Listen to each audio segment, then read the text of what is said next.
اعوذ باللہ من الشیطان الرجیم بسم اللہ الرحمن الرحیم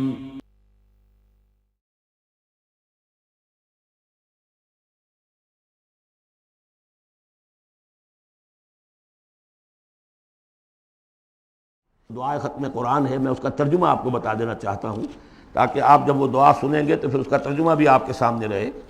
تو یہ اور بڑی اہمیت کے ساتھ اس دعا کو سمجھیے۔ اللہم آنس وحشتی فی قبری، اے اللہ میری قبر میں جو وحشت ہوگی تنہائی کی، اس وحشت کو دور کرنے کے لیے مجھے قرآن مجید کا انس عطا کر دے۔ اللہم ارحمنی بالقرآن العظیم وجعلہ لی اماما ونورا وہدی ورحمہ۔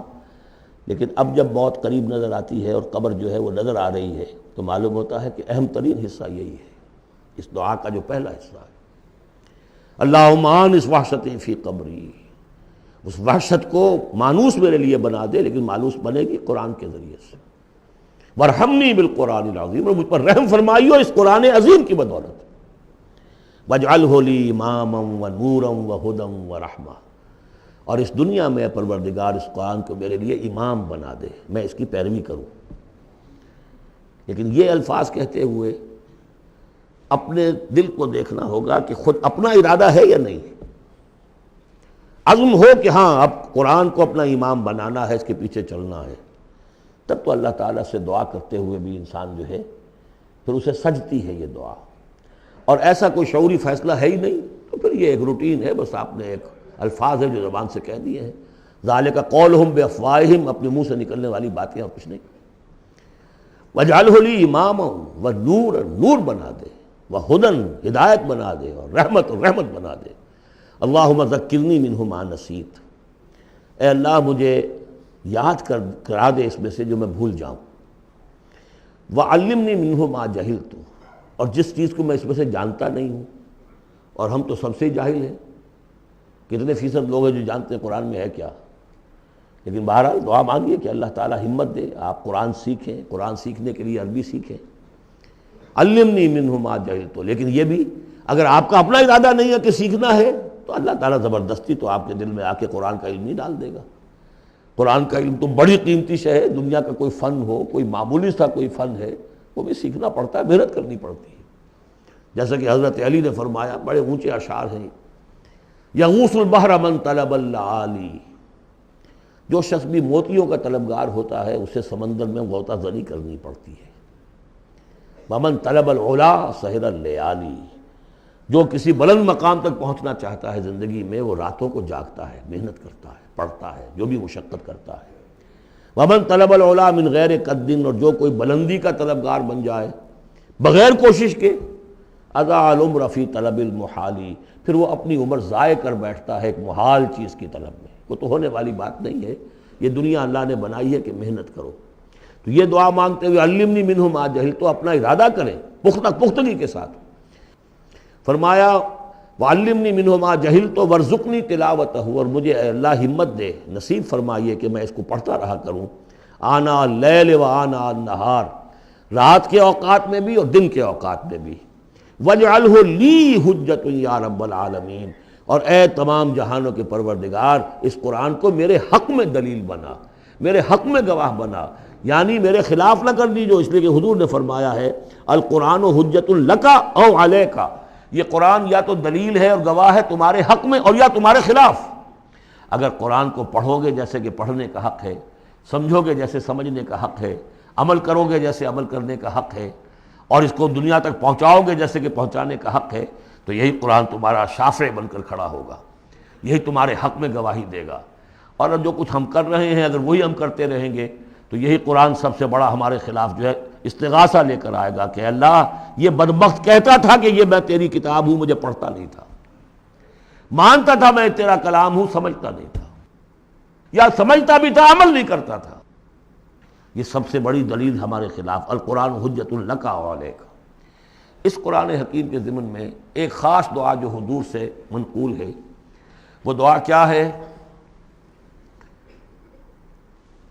اللہم انی عبدک، پروردگار میں تیرا بندہ ہوں، ابن عبد کا، میرا باپ بھی تیرا ادنا غلام تھا، وابن امت کا، میری ماں بھی تیری ادنا کنیز تھی، فی قبضت کا، میں تیرے قبضہ قدرت میں ہوں، ناصیتی بید کا، میری پیشانی تیرے ہاتھ میں ہے، ماضٍ فی حکم کا، میرے پورے وجود میں تیرا ہی حکم جاری و ساری ہے، عدل فی قضاء کا، اور میرے بارے میں جو فیصلہ تو کرے وہ عدل ہی پر مبنی ہوگا۔ اسألو کا، میں تجھ سے سوال کرتا ہوں، بکل اسم ہوا لک، ہر اس نام کے حوالے سے جو تیرا ہے، تو قرآن میں بار بار ہم نے پڑھا فدعوہ بہا، للہ الاسماء الحسنی فدعوہ بہا، اللہ کے ناموں کے حوالے سے دعا کیا کرو۔ اسألو کا بکل اسم ہوا لک، جو تیرا نام ہے، انزلتہ فی کتابک، جسے تو نے اپنی کسی کتاب میں نازل کیا، او علمتہ احدا من خلقک، یا تو نے اپنے مخلوق میں سے کسی کو سکھایا، اب استاثرت بہ فی مکنون الغیب عندک، یا اسے ابھی اپنے پاس اپنے غیب کے خزانے میں محفوظ رکھا ہوا ہے۔ سارے ناموں کا حوالہ دے کر اسألو کا کیا، ان تجعل القرآن ربیع قلبی، اس قرآن کو میرے دل کی بہار بنا دے، ونور صدری، میرے سینے کا نور بنا دے، وذہاب ہمی، اور میرے ہموم اور غموم کا، غموں کا اور جو بھی تفکرات ہیں ان کا دور کرنے والا، جلا حزنی، میرا کوئی غم ہو افسوس ہو اس کو بھی ختم کر دینے والی چیز، اس کا ذریعہ اس قرآن کو بنا دے۔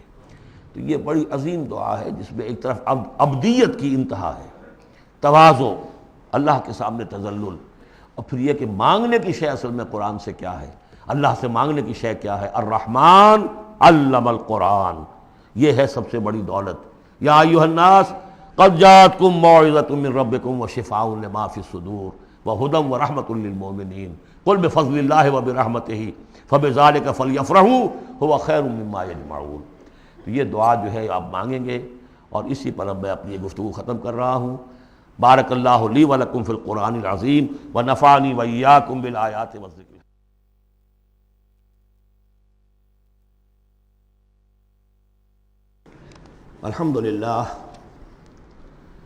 الحمدللہ وکفی والصلاة والسلام علی عبادہ الذین اصطفیٰ، خصوصاً علی افضلہم وخاتم النبیین محمد الامین وعلی آلہ وصحبہ اجمعین۔ اما بعد فقد قال اللہ تبارک وتعالی کما ورد فی سورۃ الانفال، اعوذ باللہ من الشیطان الرجیم، بسم اللہ الرحمن الرحیم، یا ایھا الذین آمنوا استجیبوا للہ وللرسول اذا دعاکم لما یحییکم واعلموا ان اللہ یحول بین المرء وقلبہ وانہ الیہ تحشرون واتقوا فتنة لا تصیبن الذین ظلموا منکم خاصہ واعلموا ان اللہ شدید العقاب واذکروا اذ انتم قلیل مستضعفون فی الارض تخافون ان یتخطفکم الناس فآواکم وأیدکم بنصرہ ورزقکم من الطیبات لعلکم تشکرون یا ایھا الذین آمنوا لا تخونوا اللہ والرسول وتخونوا اماناتکم وانتم تعلمون واعلموا انما اموالکم واولادکم فتنہ وان اللہ عندہ اجر عظیم۔ صدق اللہ العظیم۔ رب اشرح لی صدری ویسر لی امری واحلل عقدۃ من لسانی یفقہوا قولی۔ اللہم ربنا الہمنا رشدنا واعذنا من شرور انفسنا، اللہم ارنا الحق حقا وارزقنا اتباعہ وارنا الباطل باطلا وارزقنا اجتنابہ، اللہم وفقنا لما تحب وترضى، اللہم اجعلنا من عبادک الذین یستمعون القول فیتبعون احسنہ، آمین یا رب العالمین۔ میں نے اپنی اس وقت کی گفتگو کا موضوع قرار دیا ہے بحالات موجودہ مسلمانان پاکستان کے لیے قرآن حکیم کی عملی رہنمائی۔ قرآن مجید میں کہیں گفتگو مشرکین سے ہو رہی ہوتی تھی، کبھی منافقین سے ہو رہی ہوتی تھی، کبھی منکرین آخرت سے ہو رہی ہوتی تھی، کبھی یہود سے، کبھی نصارہ سے، کبھی مسلمانوں سے۔ اور یہ کہ مکی صورتوں کا اپنا رنگ اور انداز ہے اور مدنی صورتوں کا اپنا رنگ اور انداز ہے۔ پھر اس میں احکام الہیہ بھی آئے ہیں، عبادات کے ضمن میں آئے ہیں، معاشرتی احکام آئے ہیں، آئلی قوانین آئے ہیں، سیاسی ہدایات آئی ہیں۔ اب جیسے تو یہ کہ زندگی کے ہر گوشے کے لیے اور ہر آنے والے دور کے لیے اس میں ہدایت ہے، لیکن اس وقت میں نے جو عنوان معین کیا ہے وہ دو اعتبارات سے، بحالات موجودہ اور خاص طور پر مسلمانان پاکستان کے لیے قرآن حکیم کی عملی رہنمائی کیا ہے۔ لیکن یہ کہ قرآن مجید کی وہ رہنمائی کہ جو ابدی ہے، ہمیشہ کے لیے ہے، اساسی ہے، بنیادی ہے، جو زمان و مکان کی حدود سے ماورا ہے، میں چاہتا ہوں کہ پہلے اسے بھی چند نکات کی شکل میں اس کا خلاصہ آپ کے سامنے رکھ دوں۔ قرآن مجید کی وہ جو تعلیم ہے ابدی، ماورائے زمان و مکان، ہر دور، ہر ملک، ہر زمانے کے مسلمان کے لیے، وہ کیا ہے؟ پہلی بات یہ ہے کہ اللہ کا حق ادا کرے، اور اللہ کا حق کیا ہے؟ توحید۔ توحید ایک عقیدے کی توحید ہے، اس کو مانے کہ وہ ایک ہے، اپنی ذات میں تنہا ہے، کوئی اس کا مد مقابل اور کفو نہیں ہے، نہ اس کی صفات میں نہ اس کی ذات میں۔ لیکن یہ کہ ایک ہے توحید عملی، اور ہم نے اس دورہ ترجمہ قرآن کے دوران 4 صورتوں میں اس توحید پر بڑی مفصل بحثیں کی ہیں، اس وقت گن لیجئے۔ ایک ہے عقیدے کی توحید، ایک ہے عملی توحید۔ عملی توحید 4 نکات پر مشتمل ہے۔ سب سے پہلے جو کہ سورہ زمر کا مرکزی مضمون تھا، عبادت اللہ کی، اس کے لیے اپنی اطاعت کو خالص کرتے ہوئے۔ عبادت میں نماز، روزہ، یہ سب بھی شامل ہیں، لیکن یہ کہ وہ عبادت جس کے ساتھ اطاعت اللہ کی خالص نہیں ہو رہی ہے۔ اطاعت منقسم ہے، کہیں اپنے نفس کی اطاعت ہو گئی اللہ کی اطاعت کو پس پش ڈال کر۔ فرمایا فرأیت من اتخذ الہہ ہواہ، کیا تم نے دیکھا اس شخص کو جس نے اپنے خواہش نفس کو ہی خدا بنا رکھا ہے؟ وہ مطاع ہے، اس کا کہتا ہے لا الہ الا اللہ اور بنا رکھا ہے خواہش نفس کو الہ۔ وما امروا الا لیعبدوا اللہ مخلصین لہ الدین حنفاء، عبادت اللہ کی لیکن اس کے لیے اپنی اطاعت کو خالص کرتے ہوئے۔ اب اس میں یہ ہے کہ وہ خالص اطاعت کلی اطاعت ہوگی، یا ایھا الذین آمنوا ادخلوا فی السلم کافہ۔ اگر اللہ کی اطاعت کچھ حصے میں کی جائے، زندگی کے کچھ میں نہ کی جائے، گویا کہ آپ نے تقسیم کر لیا اطاعت کو، اس پر جو وعید آئی ہے افتؤمنون ببعض الکتاب وتکفرون ببعض فما جزاء من یفعل ذلک منکم الا خزی فی الحیاۃ الدنیا ویوم القیامۃ یردون الی اشد العذاب۔ کیا تم ہماری کتاب اور شریعت کے ایک حصے کو مانتے اور ایک کو نہیں مانتے؟ تو جو کوئی بھی یہ روش اختیار کرے گا دنیا کی زندگی میں، اس کا اس کے سوا کوئی اس کی سزا نہیں ہے کہ دنیا میں تو ذلیل و خوار کر دیے جائے اور قیامت کے دن شدید ترین عذاب میں جھونک دیے جائے۔ تو یہ عبادت ہوگی مخلصین لہ الدین۔ اسی کا ایک اور پہلو ہے دعا، الدعاء مخ العبادہ، الدعاء هو العبادہ۔ سورہ مومن کا مرکزی مضمون وہ تھا فادعوا اللہ مخلصین لہ الدین، دعا تو کرو لیکن تم اطاعت بھی خالص اس کی کرتے ہو کہ نہیں؟ اگر وفاداری تمہاری اللہ کے ساتھ پوری نہیں تو کس منہ سے دعا کر رہے ہو؟ وہ حدیث میں سنا چکا ہوں کہ ایک شخص حج کے لیے پہنچ گیا ہے اور وہ پہنچا ہوا ہے جبل رحمت پر اور ہاتھ اٹھا کے دعائیں مانگ رہا ہے، یا رب یا رب، وَأَنَّىٰ يُسْتَجَابُ لِذَٰلِكَ، اس کی دعا کیسے قبول ہو؟ وَمَطْعَمُهُ حَرَامٌ وَمَلْبَسُهُ حَرَامٌ وَغُذِّيَ بِالْحَرَام، اس کا کھایا ہوا حرام کا ہے، پہنا ہوا حرام کا ہے، اس کا جسم حرام کی آمدنی سے اور اس کے کھانے پینے سے بنا ہوا ہے۔ تو دعا مخ العبادہ هو العبادہ، لیکن دعا بھی وہی کہ جو مخلصین لہ الدین، اس حال میں کی جا رہی ہو کہ بندے نے یکسو ہو کر اپنی کل اطاعت کو اللہ کے لیے بنا دیا۔ اس سے اگلا قدم ہوتا ہے ان فرد سے ایک دوسرے فرد کو دعوت، اب اسی کے داعی بن کر کھڑے ہو جاؤ، اب لوگوں کو بھی اسی کی دعوت دو۔ وہ بھی اللہ کی بندگی کریں مخلصین لہ الدین، وہ بھی اللہ کو پکاریں مخلصین لہ الدین۔ ومن احسن قولا ممن دعا الی اللہ وعمل صالحا وقال اننی من المسلمین، یہ سورہ حامیم السجدہ کی مرکزی آیت ہے۔ چوتھا اور آخری مرحلہ یہ ہے کہ یہ کیسے ہوگی مخلصین لہ الدین کی پوزیشن، اگر جس ملک میں آپ رہ رہے ہیں وہاں قانون تو کسی اور کا چل رہا ہے، عدالتیں اس قانون پر فیصلے کر رہی ہیں، نظام جو ہے معاشی وہ کسی اور نظام پر چل رہا ہے، وہ سودی کاروبار ہو رہا ہے اور سودی لین دین ہو رہا ہے، پورا بزنس اس پر ہے، پوری انڈسٹری اسی پر ہے، پوری حکومت اس پر ہے، تو ہم بھی تو اسی کے فرد ہیں نا، شہری ہیں اسی ملک کے، اسی ریاست کے، اسی معاشرے میں رہتے ہیں۔ تو یہ مقصد تو اسی وقت پورا ہوگا جب کہ پورے نظام زندگی پر اللہ کی اطاعت کا سکہ قائم ہو جائے۔ اس کا نام ہے اقامت الدین۔ چنانچہ سورہ شورى پھر چوتھے نمبر پر جو آئی اس کا مرکزی مضمون کیا تھا؟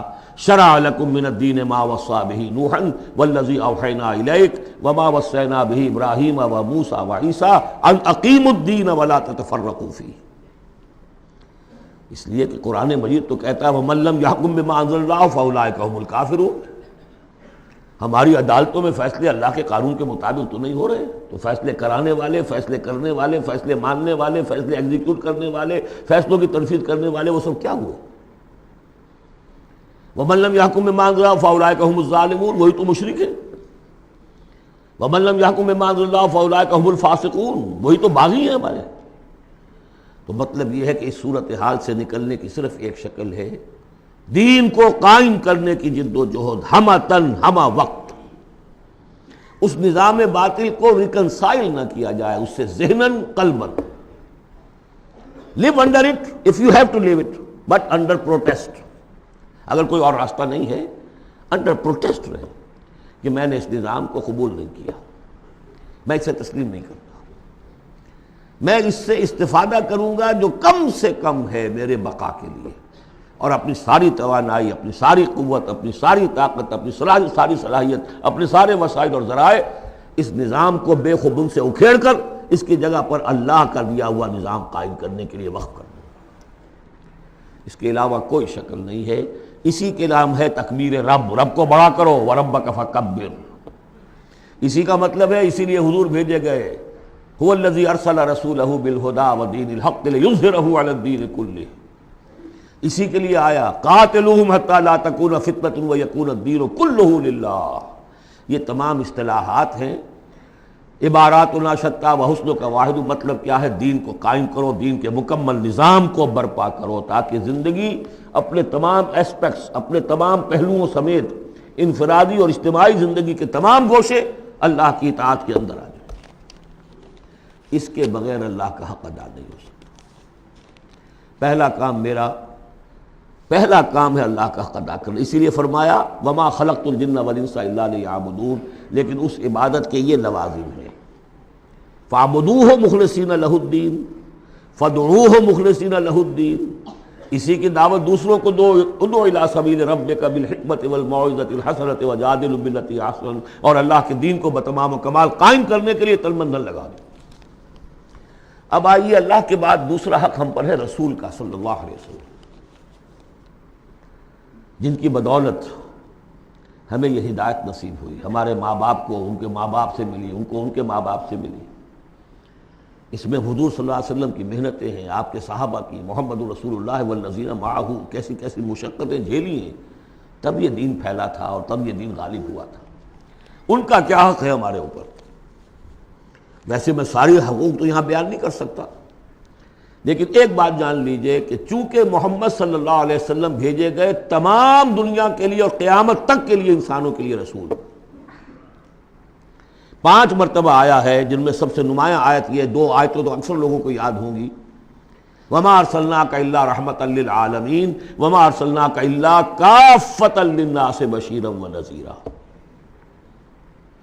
اب نبی صلی اللہ علیہ وسلم نے بنفس نفیس اپنی رسالت کے فرائض ملک عرب اور قوم عرب کی حد تک تو پورے کر دیے، باقی دنیا کے لیے اس وقت بھی اور آنے والے ہر انسان کے لیے یہ فریضہ رسالت امت کے کندھے پر ڈال گئے۔ جبکہ آخری حج میں گواہی لے کر الا هل بلغت، اور جواب مل گیا انا نشهد انک قد بلغت وادیت ونصحت، اور اس کے بعد آپ نے فرمایا اب یہ بوجھ میرے کندھے سے تمہارے کندھے پر آ گیا۔ تو اگر ہم امتی ہیں تو مقروض ہیں محمد کے صلی اللہ علیہ وسلم۔ اگر یہ خواہش ہے کہ ان کی شفاعت ملے تو ان کا حق ادا کرنا ہوگا۔ وَكَذَلِكَ جَعَلْنَاكُمْ أُمَّةً وَسَطًا لِتَكُونُوا شُهَدَاءَ عَلَى النَّاسِ وَيَكُونَ الرَّسُولُ عَلَيْكُمْ شَهِيدًا۔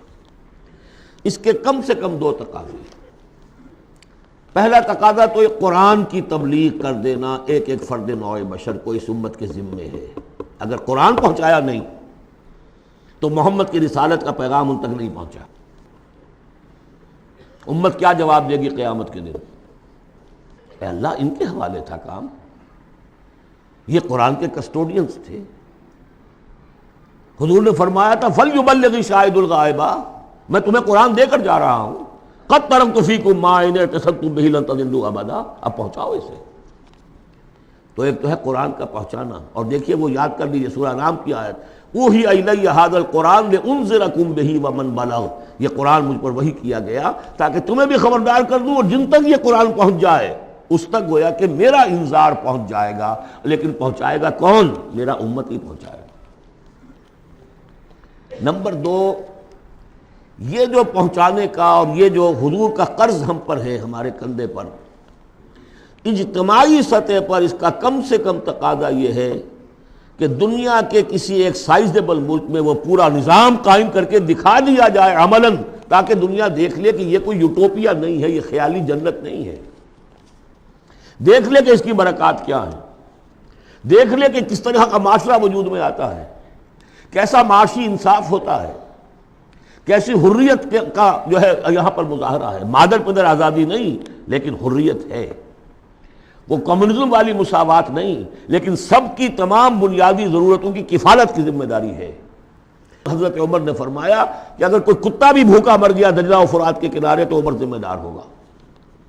وہ ساری خوبیاں جن کے لیے کہ انسان دوڑ رہا ہے، بھاگ رہا ہے، کبھی مشرق کبھی مغرب، کبھی فرینچ ریولوشن کبھی بولشوک ریولوشن، یہ سب کاہے کے لیے؟ In search of a just social order, ظلم سے ایکسپلائٹیشن سے بچ کر کسی طریقے سے کوئی نظام ایسا ہو کہ جس میں عدل ہو، انصاف ہو، اکویٹیبل ڈسٹریبیوشن آف ویلتھ ہو۔ جب تک ہم اس کو قائم کر کے نہیں دکھا دیں گے ہم یہ نہیں کہہ سکیں گے کہ ہم نے اللہ کے نبی کا حق ادا کر دیا۔ دنیا کہے گی یہ کہتے ضرور ہے ہمارے پاس اعلیٰ نظام ہے، اگر واقعتاً سمجھتے تو قائم نہ کرتے اپنے ہم، تو ہماری کیفیت جو ہے وہ ہمارے اس قول کی نفی کر دے گی۔ گویا کہ اللہ کا حق بھی ادا نہیں ہوتا جب تک کہ پورا نظام قائم نہ کیا جائے، اور رسول کا قرض بھی ادا نہیں ہوتا جب تک کہ اللہ کے دین کا پورا نظام قائم نہ کیا جائے۔ اب آئیے تیسرا حق ہے بندوں کا، حقوق العباد، جس کے بارے میں کہا گیا کہ اللہ تعالیٰ اپنے حقوق میں تو کوئی کمی برداشت بھی کر لے گا، معاف بھی کر دے گا، لیکن بندوں کے نہیں۔ بندوں کا حق کیا ہے؟ بندوں کا حق یہ ہے کہ انہیں عدل ملے، انصاف ملے، ان کے حقوق غصب نہ کیے جائیں۔ اس کے لیے دیکھیے قرآن مجید جو ہم نے پڑھا ہے کس ریپیٹیشن کے ساتھ بات آئی ہے، جو چیز کہ ہمارے ذہنوں سے نکل گئی۔ ہم نے مذہب کو بنا دیا ہے صرف آخرت کی چیز، اسلام اس دنیا کی شے ہے، ہم نے بنا دیا اسے آخرت کی شے۔ لہذا نتیجہ کیا نکلا ہے کہ لوگوں نے کہا، مارکس نے کہا religion is the opium of the masses, اب سب کچھ آخرت میں مل جائے گا، یہاں ظلم سہ لو، برداشت کر لو، سرمایہ داروں کے، جاگیرداروں کے اور جو سرداران قبائل ہیں ان کے سب ظلم سہو، برداشت کرو، اور تمہیں اللہ کے ہاں آخرت میں مل جائے گا۔ قرآن کا نظریہ تو یہ نہیں ہے۔ قرآن کا ہم پڑھ چکے، سورہ آل عمران میں فرمایا اللہ خود قائما بالقسط ہے، عدل کا قائم کرنے والا۔ انبیاء کو کیوں بھیجا؟ اللہ اکبر، وہ آیت سورہ حدید کی آیت نمبر 25، لقد ارسلنا رسلنا بالبینات وانزلنا معهم الکتاب والمیزان لیقوم الناس بالقسط۔ ہم نے اپنے رسول بھیجے معجزات دے کر، ہم نے کتاب نازل فرمائی، ہم نے میزان نازل فرمائی، حقوق اور فرائض کا توازن، حقوق اور فرائض کا توازن، کس لیے یہ سب کچھ ہم نے نازل کیا؟ یہ کھکیڑ کس لیے بول لیا؟ Was it an exercise in futility? لیقوم الناس بالقسط، تاکہ لوگ عدل پر قائم ہوں۔ اور ہم نے لوہا بھی اتارا ہے جس میں جنگ کی صلاحیت ہے، جو لوگ ظلم چھوڑنے پر آمادہ نہ ہو، لوہے کی طاقت سے ان کے سر کچلے جائے، تاکہ اللہ دیکھ لے کہ میرے کون سے بندے ہیں جو میرے وفادار ہیں، میرے نظام عدل قسط کو قائم کرنے کے لیے تن من دھن لگاتے ہیں، جانے دینے کو تیار ہیں۔ آیت نمبر 25 سورہ حدید کی نظام عدل و قسط، انزال کتب، ارسال رسل، ان سب کا تھیم کیا ہے؟ یہاں عدل و انصاف قائم کرنا۔ حضور سے کہہ دیا گیا، یہ سورہ شورى کی آیت یاد کر دیجیے، آیت نمبر 15، کہہ دیجیے وَأُمِرْتُ لِأَعْدِلَ بَيْنَكُمْ، دیکھو میں تمہارے مابین عدل قائم کرنے آیا ہوں۔ مسلمانوں سے کہا گیا سورہ نساء میں، یا ایھا الذین آمنوا کونوا قوامین بالقسط شہداء للہ، اہل ایمان عدل کو، قسط کو قائم کرنے والے بن کر کھڑے ہو جاؤ پوری طاقت کے ساتھ، اور اللہ کی گواہی دو، اس لیے کہ اللہ جو ہے وہ خود قائمم بالقسط ہے، اس کی گواہی اسی طرح ہوگی کہ تم اس کے نظام عدل و قسط کو قائم کرو۔ یہی مضمون پھر دہرا کر سورہ مائدہ میں آ گیا، یا ایھا الذین آمنوا کونوا قوامین للہ شہداء بالقسط، کھڑے ہو جاؤ اللہ کے لیے۔ لیکن اللہ کے لیے کھڑا ہونا کیا ہے؟ اللہ کو کھانا دینا ہے، روٹی دینی ہے، کیا دینا ہے؟ اللہ کے لیے کھڑے ہو جانے کا مطلب ہے اس کے دیے ہوئے نظام عدل و قسط کو قائم کرو۔ یہ ہے دین جس کا یہ پہلو جو ہے سرے سے نگاہوں سے اوجھل ہے۔ انسانوں کا حق ہے ان کو ظلم سے نجات دلائی جائے۔ حضور کی اپنی شان تھی، یضع عنہم اصرہم والاغلال اللاتی کانت علیہم، آ کے آپ نے دنیا کو وہ جو طوق ان کے گردنوں میں پڑے ہوئے تھے، بادشاہوں کی غلامی کے طوق، ان سے نجات دلائی ہے، سرمایہ داروں کی غلامی کے طوق اس سے نجات دلائی ہے، سود کی جڑ کاٹ کر سرمایہ داری کی جڑ کاٹ دی، اور بادشاہت کی جڑ کاٹ کر برابر، تم سب کے سب برابر ہو، بادشاہ صرف ایک وہ ہے، سروری زیبا فقط اس ذات بے ہمتا کو ہے، حکمراں ہے ایک وہی باقی بتان آدری، یا ایھا الناس کونوا عباد اللہ اخوانا، سب کے سب اللہ کے بندے بن جاؤ، تم میں سے کوئی آقا نہیں ہے، سب کے سب بندے بن جاؤ، آپس میں بھائی بھائی بن جاؤ۔ اور اس کی آخری بات آپ کو بتاؤں گا، سعد بن ابی وقاص رضی اللہ تعالیٰ عنہ، جب مسلمانوں نے حملہ کیا ایران پر، تو رستم سپہ سالار افواج جو تھا ایران کا، اس نے یہ سوال کروایا، یہ آپ ہم پر کیوں چڑھ دوڑے ہیں؟ پہلے بھی آپ عرب لوگ تھے، بدوی بدو لوگ تھے، کبھی کبھی لوٹ مار کر کے لے جایا کرتے تھے، آتے تھے لوٹ مار کیا اور چلے گئے، یہ اس دفعہ ہماری جان نہیں چھوڑ رہے ہو، کیا وجہ ہے؟ سعد ابن ابی وقاص رضی اللہ تعالیٰ عنہ غالباً رشتے میں حضور کے ماموں لگتے ہیں، اور صحابی اتنے درجے کے ہیں، عشرہ مبشرہ میں سے ہیں، اور ایک ہی صحابی ہے حضور کا جس کے لیے حضور نے کہا ہے کہ تم پر میرے ماں باپ قربان۔ غزوہ احد میں جب حضور پر نرغہ ہوا ہے اور ہر طرف سے دشمن نے حملہ کیا ہے، یہ 7 تیر چلا رہے تھے اور روک رہے تھے دشمنوں کو، اس وقت حضور نے فرمایا ہے 7 تیر چلائے جاؤ، تم پر میرے ماں باپ قربان۔ یہ شان ہے ان کی۔ ان کا جواب یہ تھا کہ اس مرتبہ ہم خود نہیں آئے، لوٹ مار کرنے نہیں آئے، انا قد ارسلنا، اب تو ہمیں بھیجا گیا ہے، we are on a mission, اللہ نے بھیجا اپنے رسول کو، اللہ کے رسول نے بھیجا ہمیں۔ And what's the mission? لنخرج الناس من ظلمات الجہالۃ الی نور الایمان، لوگوں کو نکالیں جہالت اور جاہلیت کی تاریکیوں سے ایمان کی روشنی کی طرف، ومن جور الملوک الی عدل الاسلام، بادشاہوں کے ظلم و ستم کے پنجے سے نجات دلا کر اللہ کے نظام عدل سے، نظام خلافت راشدہ، جہاں جو اس وقت دنیا کی عظیم ترین مملکت کا جو فرما روا تھا، اس کے کپڑوں میں پیوند لگے ہوئے تھے۔ ایران سے سفیر آیا تھا دیکھنے کے لیے، اور مدینے میں پوچھا تھا حضرت عمر کے زمانہ خلافت میں، اینا ملککم، تمہارا بادشاہ کہاں ہوتا ہے؟ جواب ملا تھا لیس لنا ملک، ہمارا کوئی بادشاہ نہیں ہے، بل لنا امیر، ہمارا ایک امیر ہے۔ کہاں ہے بھائی؟ کوئی محل نظر نہیں آیا ہمیں، کہاں رہتا ہے؟ وہ گیا ہے، محل وحل تو کوئی ہے ہی نہیں، وہ گیا ہے، کچھ اونٹ جو تھے گم ہو گئے تھے بیت المال کے، بہت تلاش کیا نہیں ملے، تلاش کرنے گیا۔ وہ نظام، کوئی وجہ تھی کہ گاندھی نے 1937 میں کہا تھا، جب پہلی مرتبہ پروونشل الیکشنز ہوئے ہیں ہندوستان میں، اور فرسٹ انسٹالمنٹ دی ہے انگریزوں نے سیلف رول کی انڈینز کو، اور تقریباً پورے ہندوستان میں کانگریس کی وزارتیں بنی ہیں۔ ہریجن میں جو اس نے مقالہ لکھا تھا کہ میں آپ لوگوں کے سامنے ابو بکر اور عمر کی مثال پیش کرتا ہوں، فالو دیم۔ جادو وہ جو سر چڑھ کر بولے۔ نوٹ کیجئے یہ تین ہیں حقوق: اللہ کا حق اقامت دین، رسول کا حق تبلیغ قرآن، اور دین کا ایک مکمل نمونہ ضرور دکھا دینا عملی شکل میں تاکہ حجت قائم ہو جائے، اور انسانوں کا حق انہیں ظلم و ستم کے پنجوں سے نجات دلا کر اور انہیں اسلام کے نظام عدل کے تحت لایا جائے۔ یہ انسانوں کا حق ہے۔ تینوں حق جا کر مل گئے ایک ہی چیز پر جس کا نام اقامت دین ہے۔ یہ چیزیں میں نے کہی ہیں، یہ ہیں دائمی ابدی۔ ایک مسلمان اکیلا بھی کہی ہے، اس کو بھی سمجھنا چاہیے میری ذمہ داریاں ہیں۔ شروع کرے، آج کرے، کل ایک اور آدمی مل جائے گا، دو ہو جائیں گے۔ ایک اکیلا دو جماعت، ایک اکیلا دو 11۔ نہیں کامیاب ہوتا کوئی بات نہیں، فرض تو وہ ہے کہ ادا کرنا ہے۔ کامیابی ناکامی 950 برس تک حضرت نوح دعوت دیتے رہے، ناکام رہے اس معنی میں، ویسے تو کامیاب وہی ہوئے، باقی قوم جو ہے ہلاک ہو گئی، لیکن اس معنی میں تو ناکام رہے، کوئی پرواہ نہیں۔ اب میں چاہتا ہوں کہ اب پاکستان کے خاص کانٹیکسٹ میں آ کر بات کروں۔ پہلی بات تو یہ سمجھیے، اپنی خودی پہچان ہو غافل افغان۔ یہ پاکستان کس شے کا نام ہے؟ کیا یہ دنیا میں دوسرے جو مسلمان ممالک ہیں ویسا ہی مسلمان ملک ہے،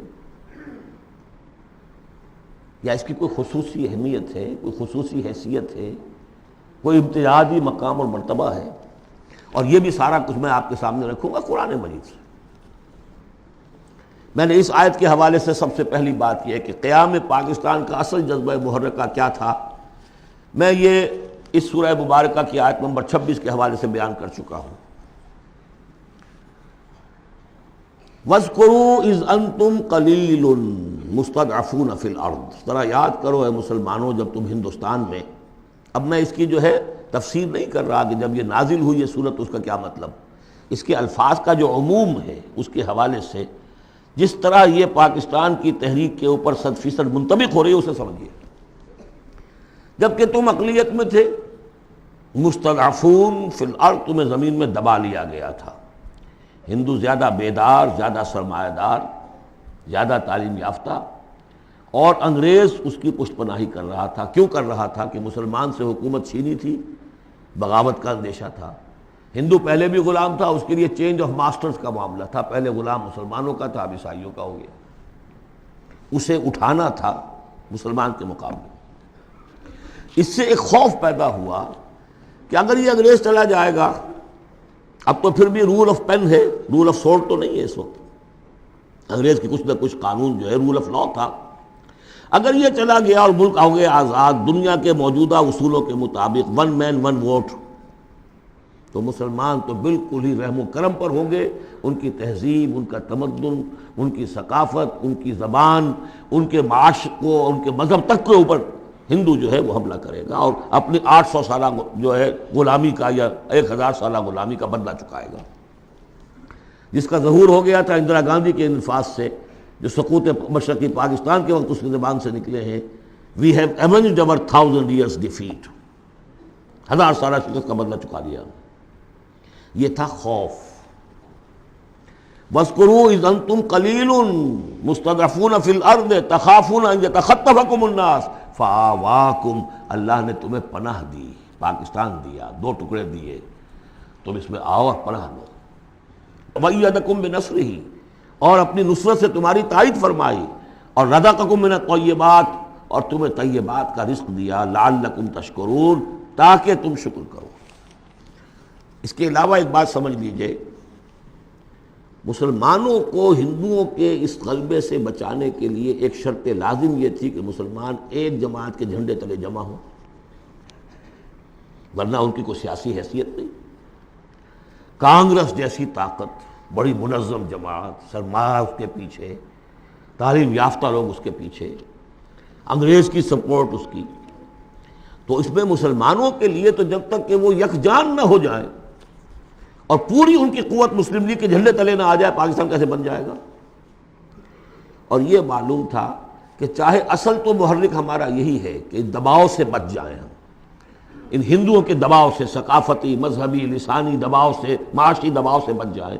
لیکن یہ ہے کہ مسلمانوں کو یکجا کرنے کے لیے ایک نعرہ لگا، پاکستان کا مطلب کیا؟ لا الہ الا اللہ۔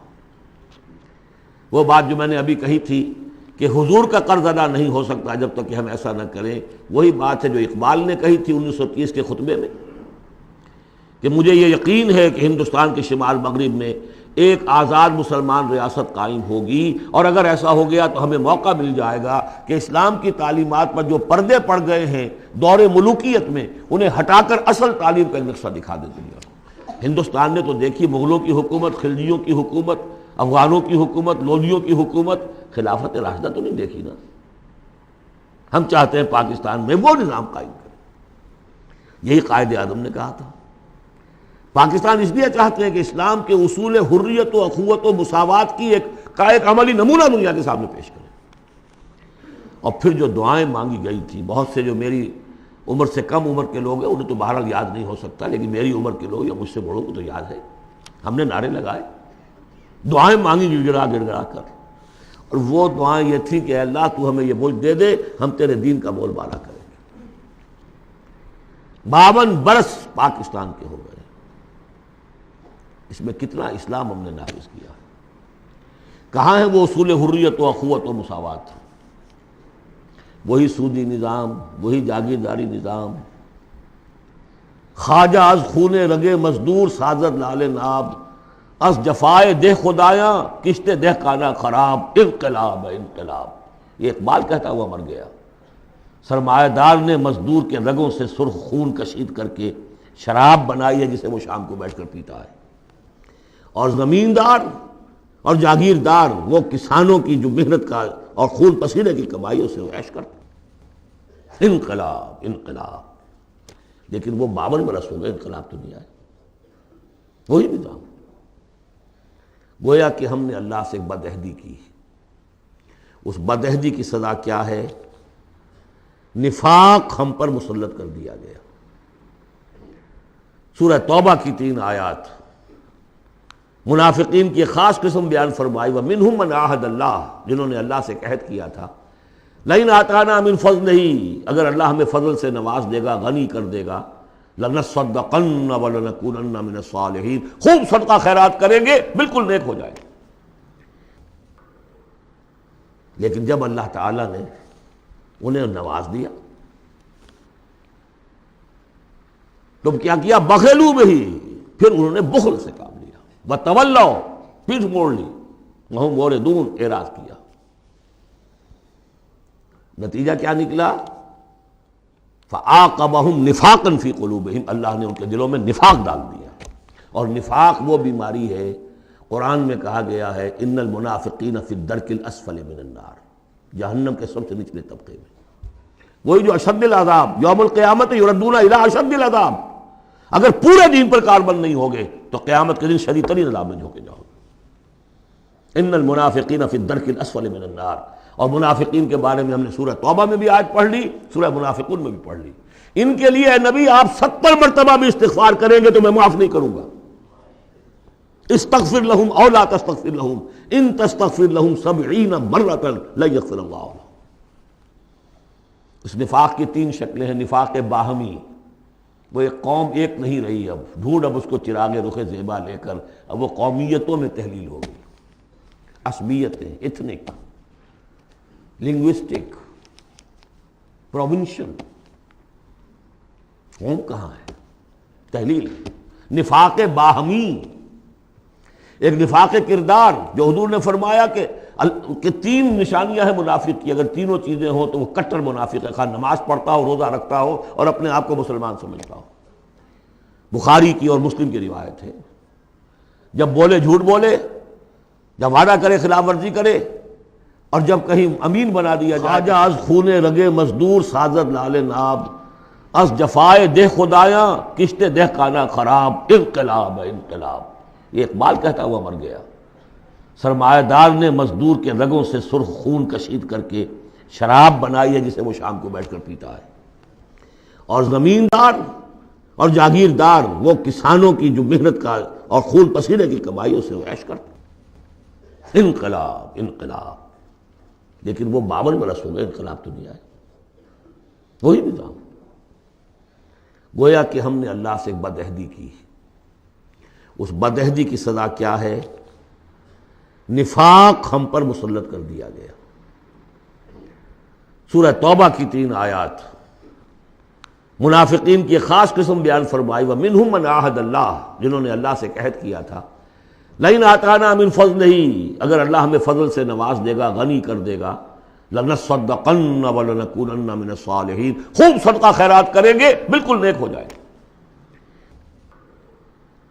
لیکن جب اللہ تعالیٰ نے انہیں نواز دیا تو کیا کیا؟ بخلوا بہ، پھر انہوں نے بخل سے کام لیا، وتولوا، پیٹھ موڑ لی، وہم موردون، اعراض کیا۔ نتیجہ کیا نکلا؟ فعاقبہم نفاقا فی قلوبہم، اللہ نے ان کے دلوں میں نفاق ڈال دیا۔ اور نفاق وہ بیماری ہے، قرآن میں کہا گیا ہے ان المنافقین فی الدرک الاسفل من النار، جہنم کے سب سے نچلے طبقے میں، وہی جو اشد العذاب، یوم القیامت یردون الی اشد العذاب، اگر پورے دین پر کاربند نہیں ہوگے تو قیامت کے دن شدید ترین عذاب میں جھونکے جاؤ گے۔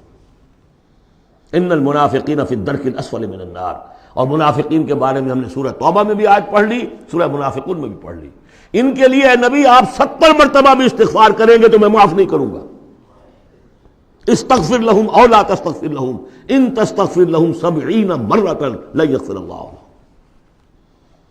اس نفاق کی 3 شکلیں ہیں۔ نفاق باہمی، وہ ایک قوم ایک نہیں رہی، اب ڈھونڈ اب اس کو چراغ رخ زیبا لے کر اب وہ قومیتوں میں تحلیل ہو گئی، عصبیتیں، ایتھنک، لنگوسٹک، پروونشل، قوم کہاں ہے؟ تحلیل۔ نفاق باہمی، ایک نفاق کردار، جو حضور نے فرمایا کہ 3 نشانیاں ہیں منافق کی، اگر تینوں چیزیں ہوں تو وہ کٹر منافق ہے، خواہ نماز پڑھتا ہو، روزہ رکھتا ہو اور اپنے آپ کو مسلمان سمجھتا ہو۔ بخاری کی اور مسلم کی روایت ہے، جب بولے جھوٹ بولے، جب وعدہ کرے خلاف ورزی کرے، اور جب کہیں امین بنا دیا جائے تو خیانت کرے۔ اپنے معاشرے کو دیکھ لیجئے، میں تو یہ سمجھتا ہوں کہ جو جتنا بڑا ہے یہاں اتنا ہی بڑا جھوٹا، اتنا ہی بڑا وعدہ خلاف اور اتنا ہی بڑا خائن ہے۔ اب تو اربوں کے معاملے ہوتے ہیں، وہ خیانت جو ہے وہ کوئی سینکڑوں ہزاروں کی اب نہیں ہے، ملین اور بلین کا معاملہ، الا ماشاء اللہ، سوائے اس کے کہ جو اللہ تعالیٰ نے کوئی، لیکن یہ کہ وہ ایکسیپشنز ہیں۔ اور تیسری سب سے بڑی منافقت اس وقت ہے ہمارے دستور کی منافقت۔ قرارداد مقاصد میں اللہ کی حاکمیت بھی ہے، اور اسی قرارداد مقاصد میں غیر اسلامی چیزیں بھی ہیں، اسی دستور کے اندر یہ دفعہ بھی موجود ہے۔ کوئی قانون سازی یہاں کتاب و سنت کے منافی نہیں کی جا سکتی، لیکن آپریٹو نہیں ہے۔ آپریٹو اس انداز میں ہوگی کہ آئیڈیالوجی کونسل بنا رکھی ہے، وہ دیکھتی رہے گی اور ہر سال رپورٹیں پیش کرتی رہے گی۔ رپورٹوں کا کیا حشر ہوگا، ان کی امپلیمنٹیشن گارنٹیڈ ہے یا نہیں، کوئی ذکر نہیں۔ فیڈرل سید کوڈ بنائی، 2 ہتھکڑیاں بھی پہنا دی، اس کو 2 بیڑیاں بھی پہنا دی۔ دستور پاکستان بھی تمہارے دائرے سے خارج، جو جوڈیشل لاز ہیں وہ بھی تمہارے دائرے سے خارج، فیملی لاز بھی تمہارے دائرے سے خارج، اور مالی قوانین بھی 10 سال کے لیے تمہارے دائرے سے خارج۔ اس سے بڑا مکر اور فریب اور اس سے بڑا جھوٹ اور اس سے بڑا دھوکہ کوئی نہیں ہو سکتا اسلام کے ساتھ۔ اب اس کی سزا جو ہے وہ بھگت رہے۔ نمبر 3، مذہبی دہشت گردی۔ کبھی سنی تھی اس نوعیت کی؟ کون کر رہے ہیں؟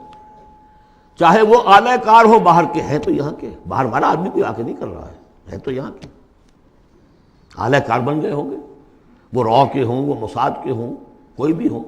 لیکن یہ کہ اگر یہ مذہبی یہ تلخی نہ ہو تو یہ کور کیسے مل جائے انہیں؟ اس کے لیے آپ نوٹ کیجئے سورہ انعام کی آیت نمبر 65، اللہ نے اپنے 3 قسم کے عذاب گنوائے، جن میں بدترین عذاب یہ ہے۔ هو القادر، کہہ دیجئے اے نبی اللہ اس پر قادر ہے، ان یبعث علیکم عذابا من فوقکم، کوئی عذاب تمہارے سروں کے اوپر سے بھیج دے، او من تحت ارجلکم، تمہارے قدموں کے نیچے سے زمین پھٹ جائے، زلزلہ آ جائے، او یلبسکم شیعا، یا تمہیں گروہوں میں تقسیم کر دے، ویذیق بعضکم بعض بعض، ایک دوسرے کی طاقت کا مزہ چکھو۔ یہ 3rd type of punishment, divine punishment, جس کا ہم اس وقت شکار ہیں۔ 4تھے درجے میں معاشی اعتبار سے ملک تباہ ہو چکا ہے، دیوانہ ہو چکا ہے ملک. ادھر سے پھر ایک لہر بھی شروع ہو چکی ہے جس کی خبر دی تھی. دجال جو ہے 1 سال چند مہینے کا معاملہ ہے کہ جس میں وہ پوری دنیا میں پھر جائے گا اور رزق کے خزانوں پر اتنا قبضہ ہو جائے گا اس کا کہ جو کفر کرے گا اس کو دے گا، باقی کسی کو نہیں دے گا. اور اگر رشیا میں ہو سکتا تھا کہ ڈبل روٹی نہیں رہی تھی، وہ جو فضاؤں میں جو سب سے پہلے گیا ملک، خلاؤں میں گیا، وہاں ڈبل روٹی نہیں ملتی تھی. وہاں ایک بوڑھی عورت کا فوٹو میں نے دیکھا تھا، شدید ترین سردی میں اپنا پل اوور دے رہی ہے ایک مچھلی لینے کی. یہ حال ہوا اس ملک کا. ہمارا جو حال ہوگا اس کو اچھی طرح سمجھ لیجئے. یہ جو سورہ سبا کی آیت میں نے سنائی تھی، لَقَدْ كَانَ لِسَبَإٍ فِي مَسْكَنِهِمْ آیَةٌ، سبا قوم سبا میں بھی اللہ نے فرمایا ان کے وطن میں ہم نے ایک نشانی رکھی تھی، جنتان عن یمین و شمال، 2 جنتیں دی تھی ہم نے. پاکستان بھی 2 جنتوں پر مشتمل تھا، مشرقی پاکستان، مغربی پاکستان. کلوا من رزق ربکم واشکروا لہ بلدۃ طیبۃ ورب غفور. کھاؤ اللہ کے رزق میں سے. کتنی خوشحالی تھی پاکستان پڑھنے کے بعد. ہندوستان جیسی کوئی شخص داخل ہوتا تھا پاکستان سے، وہ کہتا تھا کہ ہم کسی بڑے ترقی یافتہ ملک سے اور بڑے کسی دقیانوسی ملک میں داخل ہو گئے، اور وہاں سے جو آتا تھا وہ سمجھتا تھا کہ ہم کسی ویسٹرن ملک میں آ گئے. کتنی خوشحالی تھی. کلوا من رزق ربکم بلدۃ طیبۃ ورب غفور. فاعرضوا، جب اعراض کیا تو پھر کیا ہوا؟ پھر جو عذاب ہم نے بھیجا ہے، ہم نے ان کے دونوں باغوں کی جگہ پر بس ان کے لیے 2 جنگل پیدا باقی رہ گئے، جن میں کوئی پیلو، کوئی اور ڈیلے، کوئی کسیلی سے کچھ چیزیں پیدا ہو گئی، زیادہ سے زیادہ بیر. اللہ اللہ خیر صلی اللہ. ذالک جزیناہم بما کفروا، جو انہوں نے ناشکری کی تھی اس کا ہم نے بدلہ انہیں دیا. وہل نجازی الا الکفور، اور ایسا بدلہ ہم دیتے انہی کو ہیں جو انتہائی ناشکر ہیں.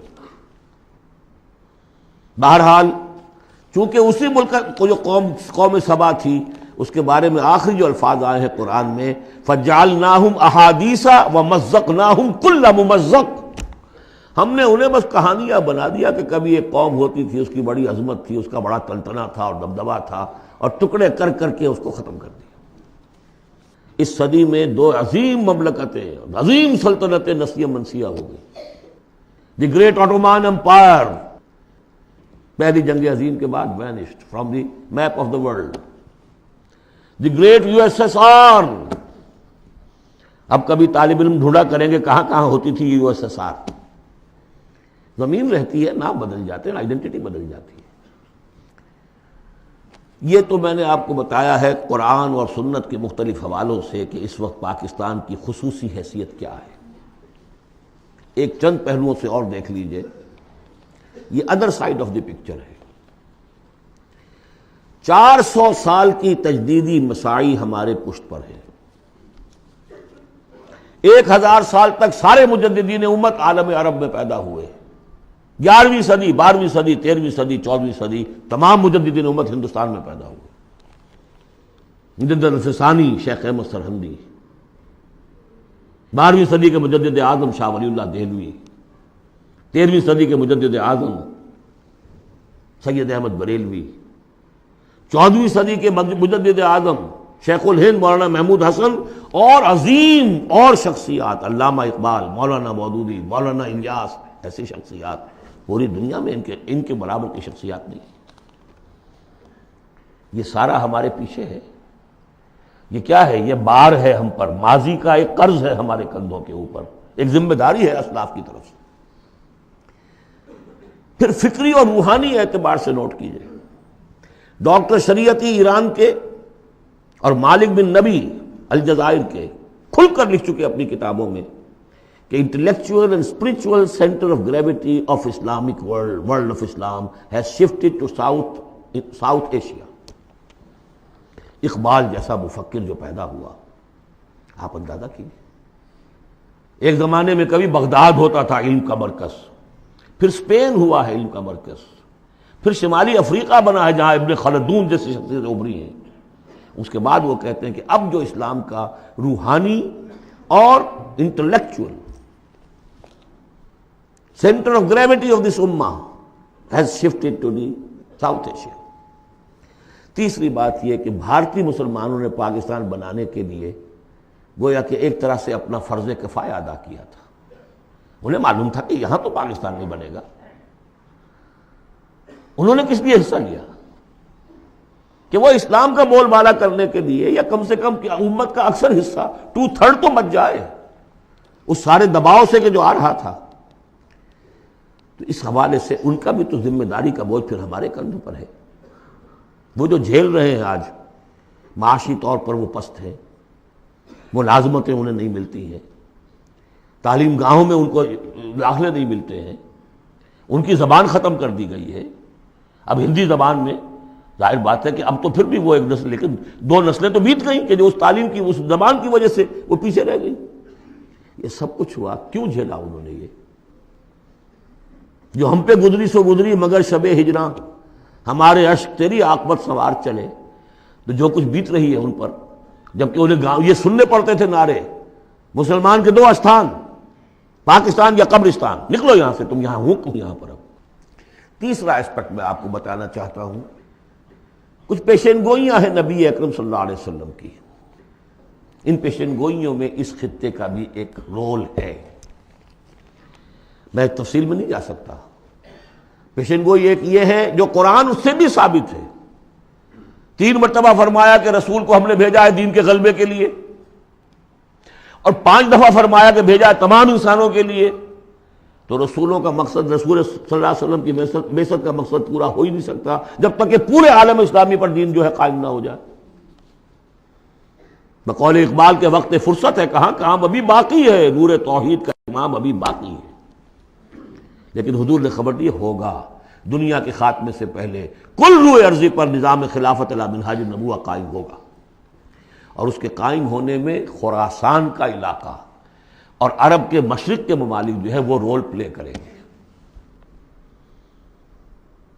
ظاہر بات ہے کہ اس علاقے میں آ کر افغانستان خراسان ہے، اور خراسان کا ایک حصہ پاکستان کا بھی کے اندر بھی شامل ہے. یہاں سے فوجیں جائیں گی، اور یہ جو یروشلم ہمارے ہاتھ سے نکلا اسے بازیافت جو ہے یہ کریں گی. عربوں میں تو دم نہیں ہے. پہلے بھی عربوں سے چھینا تھا کروسیڈرز نے. 1099 عیسوی میں چھینا ہے یروشلم، اور لاکھوں مسلمانوں کو قتل کیا ہے کروسیڈرز نے. اور اس کے بعد 88 برس تک وہ ان کے قبضے میں رہا. عرب واپس نہیں لے سکے. کون لینے والا تھا؟ کرد خون، صلاح الدین ایوبی. اب پھر عربوں سے چھینا ہے انہوں نے. قوم بودی ہو چکی ہے، ان میں دم نہیں ہے. عیاشیوں نے اور دولت نے ان کو خالی کر دیا، کھوکھلا کر دیا.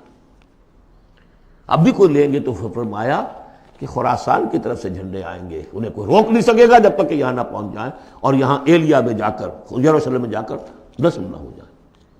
اس میں بھی ایک رول ہے پاکستان کا. میرے عرب کو آئی ٹھنڈی ہوا جہاں سے، میرا وطن وہی ہے، میرا وطن وہی ہے. میں نے 3 اسپیکٹ سے تو آپ کو جو ماورائے زمان و مکان فرائض ہیں ایک مسلمان کے، اللہ کے حقوق کے حوالے سے، رسول کے قرض کے حوالے سے، انسانوں کے حقوق کے حوالے سے بیان کیے. اور 3 ہی اعتبار سے پاکستان کا جو اسپیشل رول ہے. ایک تو یہ کہ جو ہماری جینیسس آف پاکستان ہے، اس کی بنیاد کیا تھی، قرآن میں اس کا بھی ذکر ہے. آج جس صورت سے ہم 2-4 ہیں، منافقت کے 3 اسپیکٹس، قرآن میں اس کا بھی ذکر ہے. جو معاشی ہمارے ہاں بدحالی آ چکی ہے قرآن کا، اس کا بھی ذکر ہے جو سورہ سبا بھی ہم نے دیکھ لیا. اور جو اندیشے ہیں، مزقناہم کل ممزق جعلناہم احادیث، کہ بس کہانیاں رہ جائیں گی، کبھی ایک ملک بنا تھا، قائم تھا. اس کا عین امکان موجود ہے، بلکہ بین الاقوامی ادارے تو اس کو کہتے ہیں کہ ہوگا، بڑی جلدی ہو جائے گا. پچھلے دنوں وہ رپورٹ شائع ہوئی تھی امریکہ کی فارن آفس کی رپورٹ، کہ اتنے سالوں کے بعد پاکستان نام سے کوئی ملک دنیا میں نہیں ہوگا. اب میں چاہتا ہوں ذرا پازیٹیو سائڈ دکھاؤں، ہمارے پاس کچھ ایسٹس بھی ہیں یا نہیں.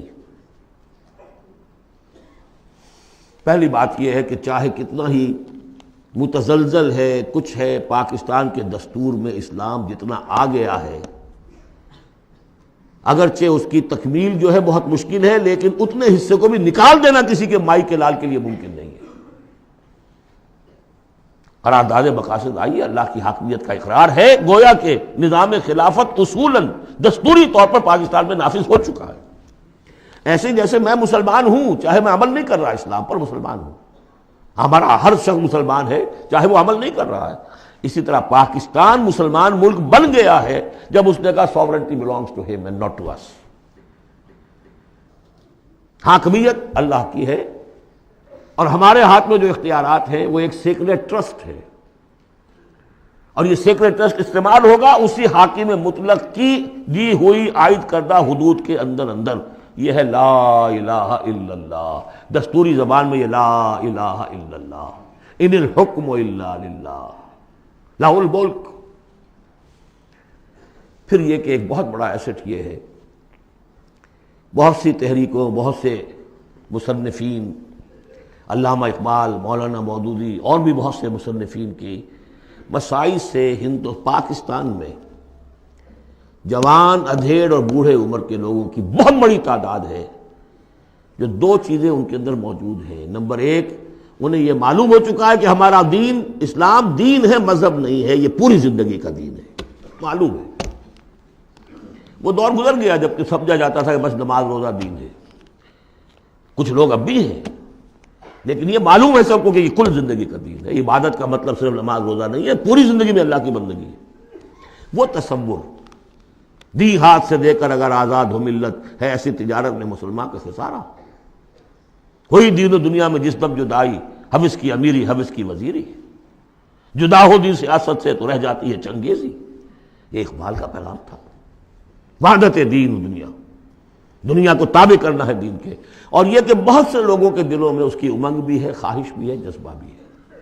افسوس صرف یہ ہے کہ ایک تو بٹے ہوئے ہیں بہت، اپنی سیاسی مصلحتوں میں اس کو پیچھے رکھ کر اپنی پارٹی، اپنی شخصیت، اس کو ابھارنے کی فکر ہے. ایک خلط مبحث بہت تھا کہ کیسے دین یہاں لائیں. غلطی سے یہ سمجھا کہ الیکشن میں حصہ لو، ووٹ مل جائیں گے تو اسلام نافذ کر دیں گے. لیکن اس میں سمجھتا ہوں کہ اب بہت حد تک کمی ہو گئی ہے. تمام مذہبی جماعتیں یہ سمجھ چکی ہیں الیکشن کے ذریعے سے یہاں کچھ نہیں ہو سکتا، اسلام نہیں آ سکتا. تیسرے یہ کہ ایک عظیم قرآنی تحریک الحمدللہ اس ملک کے اندر قائم ہوئی اور چلی. کبھی سنا تھا؟ اپنے بڑوں سے پوچھ لیجئے، کبھی 6 گھنٹے بھی نماز تراویح کے لیے لوگ کسی مسجد میں رہے؟ پورا قرآن کا ترجمہ، درس قرآن کی محفلیں، 500 700 آدمی جمع ہیں، جبکہ کوئی سیاسی نعرہ نہیں، کوئی اختلافی بات نہیں. جو لوگ رہے یہاں پر 25 دن جنہوں نے مجھے سنا ہے، کہیں کوئی اختلافی فرقے وارانہ کوئی بات. قرآن ایز سچ، قرآن سمجھو. یہ تحریک جو ہندوستان میں شروع ہوئی تھی شاہ ولی اللہ دہلوی سے، الفوز الکبیر انہوں نے لکھی، قرآن کا ترجمہ فارسی میں کیا. ان کے 2 بیٹوں نے اردو میں اس سے پہلے ترجمہ کرنا گناہ سمجھتے تھے لوگ. آج بھی بعض لوگ ہیں جو ترجمہ پڑھنے کو گناہ سمجھتے ہیں، بس قرآن پڑھو اور ثواب حاصل کر لو. ہے بہت بڑی جماعت بھی ہے جو یہ کہتی ہے. مسئلہ پوچھنا تو عالم دین سے پوچھ لو، تم خام کا ترجمہ کیوں پڑھتے ہو؟ تمہارے دل میں شکوک و شبہات پیدا ہو جائیں گے. بس پڑھو اور پڑھ کے ثواب لو. یہ شاہ ولی اللہ نے جب فارسی میں ترجمہ کیا، انہیں قتل کرنے کی سازش ہو چکی تھی. اس نے اتنا بڑا جرم کیا، اتنا بڑا گناہ کیا.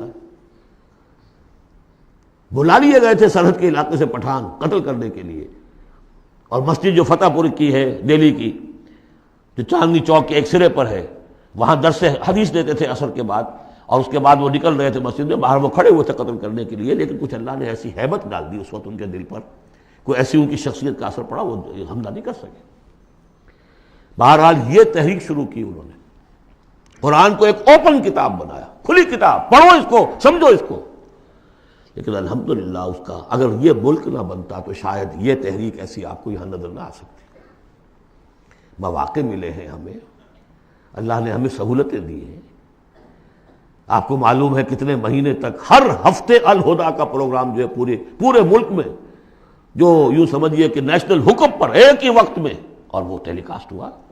غلغلہ ایک پیدا ہو گیا تھا کہ نہیں اسلام قرآن مجید کا. اگرچہ یہ کہ بر وقت جو ہے اس ملک کے اندر جو مغربیت کے پرستار ہیں، جلدی انہیں ہوش آ گیا کہ یہ تو طوفان جو ہے ہمارے لیے مصیبت بن جائے گا، تو اس کے لیے جو بھی کیا وہ آپ کو معلوم ہے. مجھے اس سے کوئی غرض نہیں، ویڈیوز ہیں، آڈیوز ہیں، میری دعوت پھیل رہی ہے. دنیا میں جہاں چلے جائیے آپ، جہاں اردو پڑھنے والے، اور اب تو میں نے 3-4 سال سے انگریزی کی ٹانگ توڑنی شروع کر دی ہے. امریکہ جاتا ہوں تو انگریزی کا، اس لیے کہ پہلے میں یہاں تو گھبراتا ہوں انگریزی میں تقریر کرتے ہوئے. یہاں کے لوگ بڑے حساس ہوتے ہیں کہ ذرا یہ لفظ انہوں نے ٹھیک نہیں بولا، اب وہ مسکرائیں گے. ان کے اپنے اپنے ایکسنٹ ہیں، اپنے اپنا ہے، وہ کیا بول رہے ہوتے ہیں، اور ان کی توجہ ہوتی ہے سننے کے لیے یہ کہہ کیا رہے ہیں۔ تو الحمدللہ کہ اب تو میں جاتا ہوں تو 1.5 مہینے میں ایک دفعہ پچھلی مرتبہ میری ایک تقریر اردو میں ہوئی ایک جگہ پر، باقی سب انگریزی میں، پورا یہ میسج انگریزی میں جا چکا ہے، عربوں کو، لوکل وہاں کے افرو امریکنز کو، پھر وہاں سے ہو کر مختلف، وہ تو نرس سینٹر ہے امریکہ اس وقت، وہاں سے جہاں جہاں وہ چیز پہنچ رہی ہے، تو اب اس کا کوئی نتیجہ انشاءاللہ نکلے گا، اور اس کا مرکز اللہ نے اس ملک کو بنایا۔ یہ ہمارے وہ ایسٹس ہیں کہ جو ہمارے پاس ہیں، ہمیں دیکھ لینا چاہیے ہمارے کچھ ہے بھی کہ نہیں۔ اب آئی ہے بات کہ عملی اقدامات کیا ہوں۔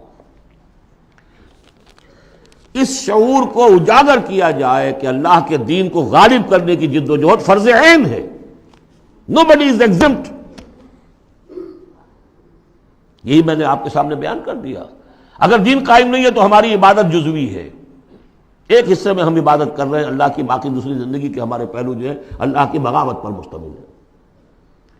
یہ کام فرض عین کے درجے میں ہے، اور اس کے لیے عقلاً اور نقلاً لازم ہے کہ کسی نہ کسی جماعت میں آدمی شریک ہو، اکیلا تو یہ کام نہیں کر سکتا۔ اس کے لیے جیسا کہ میں نے عرض کیا تھا، عقل عام بھی کہتی ہے انقلاب، نظام بدل دینا کسی ایک آدمی کے بس کا روگ ہے، ایک پارٹی چاہیے، حزب اللہ چاہیے۔ حضرت موسیٰ کی قوم نے کوڑا جواب دے دیا تھا تو معاملہ وہی کا وہی رک گیا۔ حضور کے ساتھیوں نے ایک جماعت کی شکل میں اپنا، جہاں حضور کا پسینہ گرا وہاں اپنی خون کی ندیاں بہا دی، اسلام قائم ہو گئی۔ پھر احادیث دیکھیے،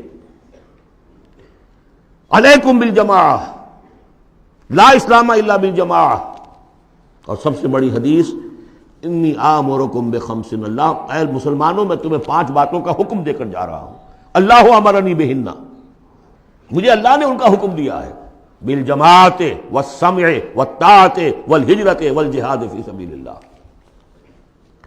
جماعت کی زندگی ہو اور جماعت بھی سم و طاعت والی، listen and obey, strong discipline, اور یہ جماعت کیا کرے گی؟ ہجرت اور جہاد کرے گی۔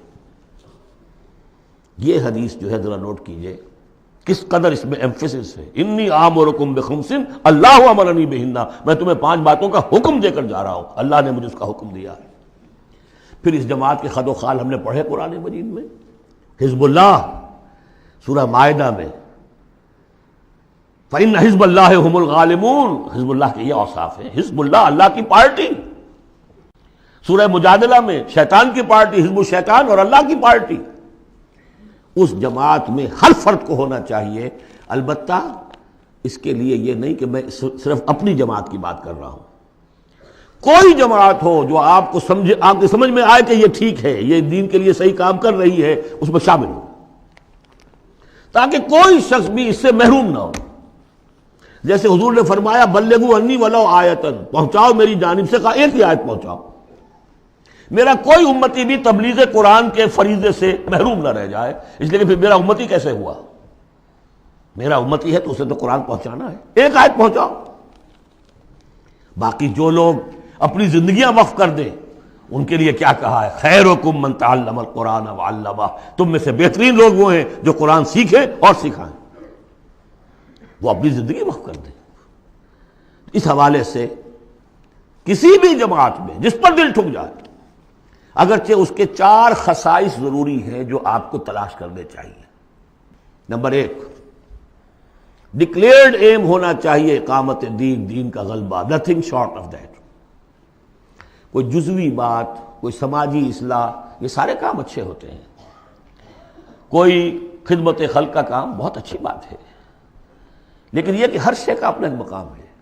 جماعت ہونی چاہیے جس کا مقصود ہو اللہ کے دین کا غلبہ، اقامت دین کہہ لیں اسے، غلبہ دین کہہ لیں، نظام خلافت کا قیام کہہ لیں، حکومت الہیہ کا قیام کہہ لیں، لیکن ڈکلیئرڈ ایم ہونا چاہیے۔ ان اصطلاحات میں سے کوئی استعمال کر لیجیے۔ نمبر 2، وہ ڈسپلنڈ ہونی چاہیے، سم و طاعت، آمرکم بخمس اللہ امرنی بہن بالجماعت والسمع والطاعت، ہجوم نہیں، منظم، ایک امیر سے ان کا عہد ہو اطاعت کا۔ نمبر 3، اسے اپنا طریقہ کار کلیئرلی اسپیل آؤٹ کرنا چاہیے کہ ہم کس نہج سے یہ کام کرنا چاہتے ہیں۔ ایسے ہی مبہم سے نعرے لگا کر اور لوگوں کو صرف وقتی جوش دلا کر تو یہ نہیں، معلوم ہونا چاہیے طریقہ کار کیا ہے، اور وہ طریقہ کار انہیں دکھانا چاہیے کہ یہ ہم نے سیرت النبی سے، اس لیے کہ ماڈل وہ ہیں ہمارے لیے، اس سے اخذ کیا ہے۔ اس کے لیے میں آپ کو حدیث اگر سناؤں، امام مالک رحمۃ اللہ علیہ کا قول سنا دوں پہلے، لن يصلح آخر هذه الامہ الا بما صلح به اولها، اس امت کے آخری حصے کی اصلاح نہیں ہو سکے گی مگر ٹھیک اسی طریقے پر جس میں پہلے حصے کی اصلاح ہوئی تھی۔ وہ سیرت النبی سے دیکھیے۔ اور چوتھی بات یہ ہے کہ اس کی قیادت کو ٹھوک بجا کر دیکھ لینا چاہیے جتنا بھی ممکن ہے، باقی یہ کہ آپ کسی کے دل میں نہیں اتر سکتے، لیکن دیکھ لینا چاہیے whether they practice what they say، ان کے گھریلو نظام کیسا ہے، انہوں نے اپنے گھر میں دین نافذ کیا، ان کی معاش کیا ہے، وہ ہے شریعت کے دائرے میں۔ چار چیزیں تلاش کر کے، اور اس تلاش میں بھی جو وقت لگے گا وہ جہاد کے اندر شمار ہوگا، بشرطے کہ سیریسلی، یہ نہیں کہ کیجولی بس ایسے ہی اس کو سمجھا جائے کہ اب یہ میری ضرورت ہے، یہ میرا فرض ہے، ہو سکتا ہے مجھے کل موت آ جائے اور میں بغیر جماعت کے ہوں گا۔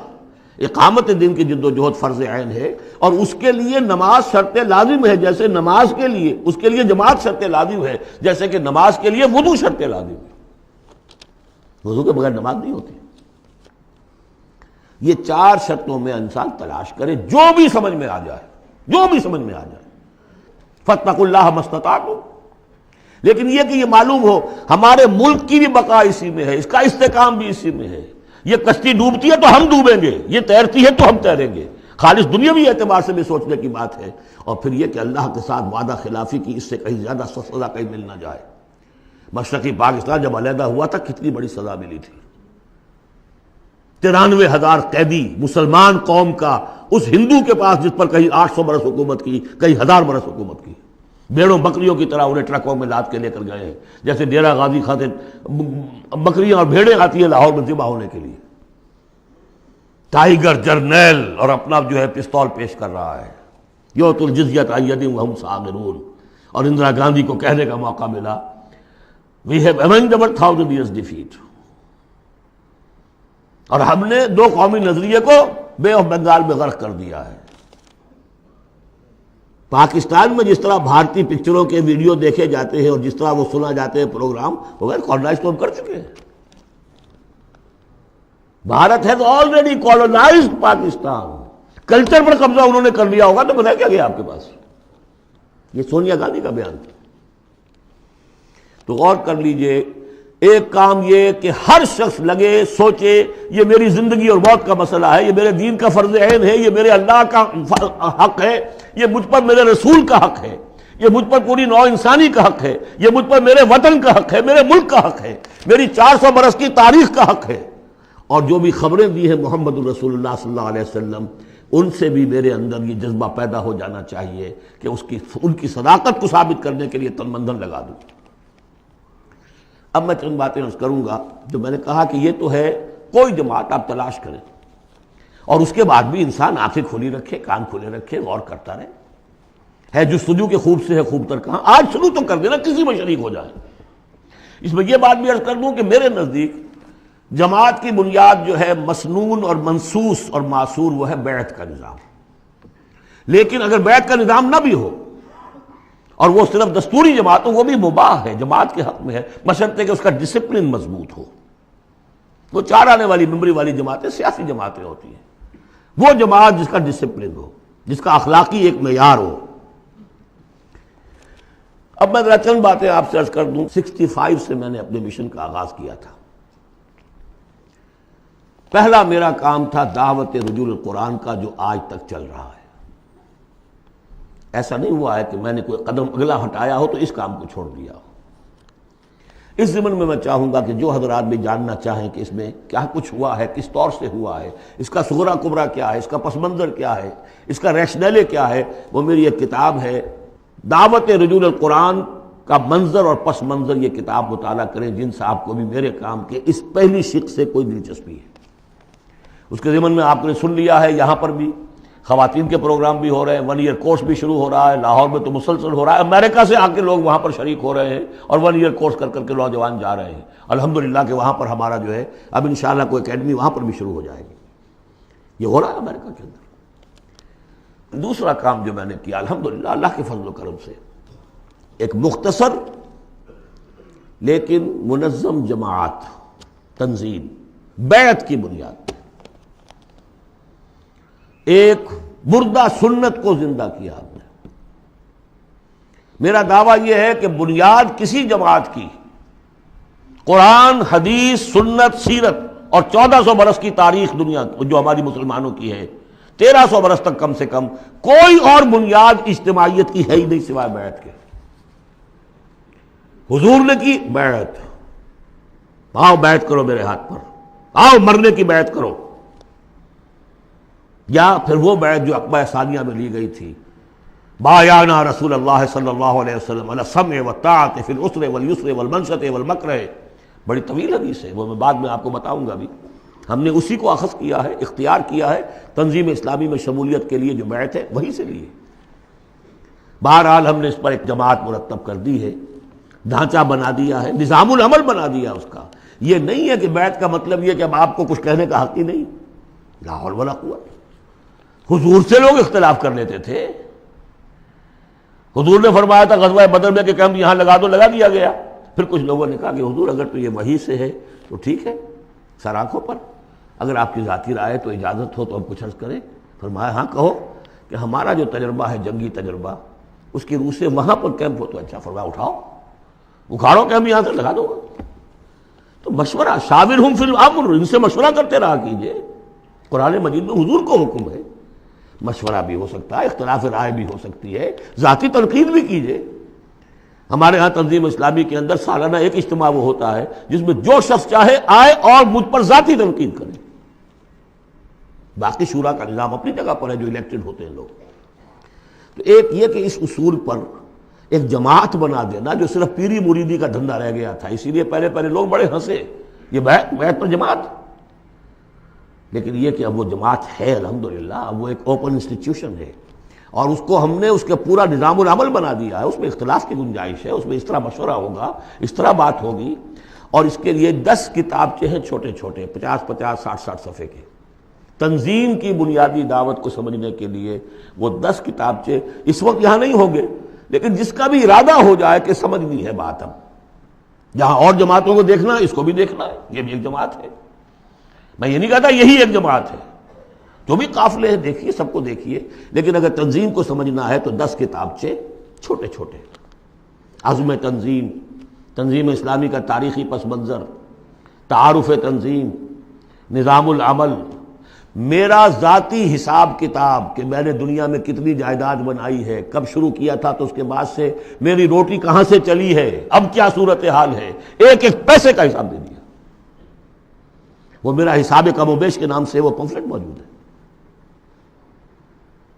یہ ساری چیزیں جو ہے جن لوگوں کو اب سیریسلی بات کو سمجھ میں آ گئی ہو، سمجھ میں آئے کہ یہ میرا فرض ہے، آئی ایم ریسپانسبل، مجھے اللہ کی بندگی کرنی ہے جس کے لیے یہ کام لازم ہے، مجھے محمد صلی اللہ علیہ وسلم کا قرض ادا کرنا جس کے لیے لازم ہے، مجھے اس ملک کا حق ادا کرنا جس کے لیے یہ لازم ہے. یہ اگر آپ کو اپنے فرض کا احساس ہو جائے گا تو آپ تلاش کریں گے، جو تلاش کرے گا وہ پائے گا، جو اندہ یا بندہ. باقی میرا ایک ماضی بھی ہے. وہ ماضی یہ کہ میں جماعت اسلامی میں رہا ہوں 10 برس تحریک کے ساتھ، جماعت میں 3 برس اور 7 برس جمعیت طلبہ میں. جمعیت طلبہ میں ناظم اعلیٰ بھی رہا ہوں آل پاکستان، جبکہ یہ مشرقی اور مغربی پاکستان دونوں ایک ہی ملک تھے. اور جماعت اسلامی میں میں ایک ضلعی تنظیم کا امیر رہا ہوں، ضلع منگمری کا. بہرحال یہ نوٹ کر لیجئے کہ وہ میرا ماضی ہے. اس سے مجھے اختلاف ہوا تو کیوں ہوا تھا، اس پر میری پوری کتاب موجود ہے. کوئی بدنیتی کا الزام میں نے مولانا مودودی پر نہیں لگایا، لیکن یہ کہ اختلاف ہوا تھا کہ الیکشن کے ذریعے سے بات سامنے آ چکی ہے، ہماری یہ ساری ایکسرسائز میں فیوٹیلیٹی ہے، ہمیں انقلابی طریقہ کار اختیار کرنا چاہیے. وہ کتاب تحریک جماعت اسلامی ایک تحقیقی مطالعہ جو میں نے 25 برس کی عمر میں لکھی تھی اور جماعت کا رکن تھا اس وقت تک، میں نکل کر نہیں لکھی ہے.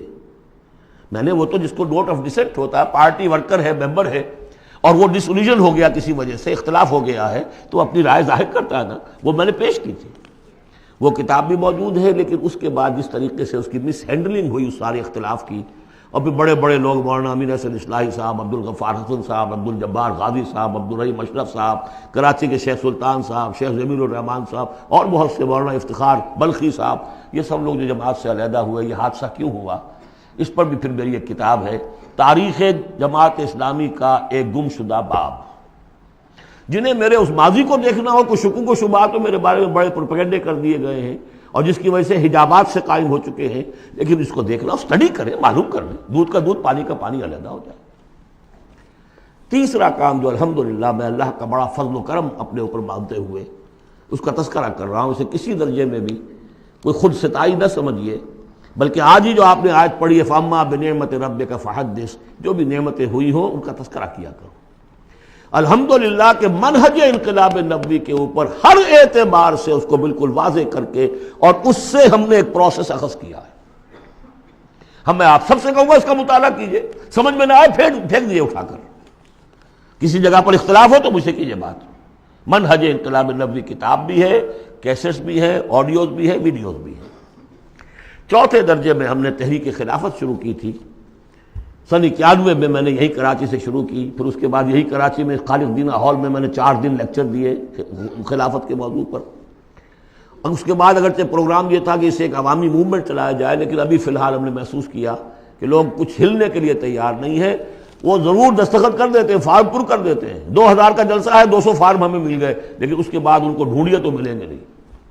لہٰذا وہ ہم نے صرف یہ رکھا ہے، محدود کر دیا ہے کہ جو بیعت نہ کرنا چاہیں ابھی اور تنظیم اسلامی میں شامل ہونا چاہیں تو وہ معاون تحریک خلافت ہو جائے۔